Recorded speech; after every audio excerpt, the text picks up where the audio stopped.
So my paper is on school shooting. I first talk about the states and which states had the top shootings and how much the deaths in occurrence.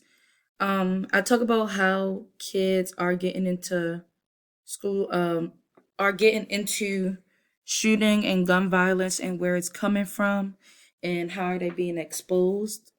I go into the different type of school shooters and the trauma and the type like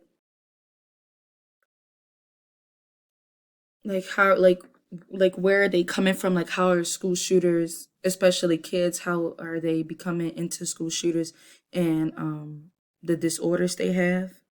And then I talk about different ways the school are trying to be better in decreasing or preventing school shootings.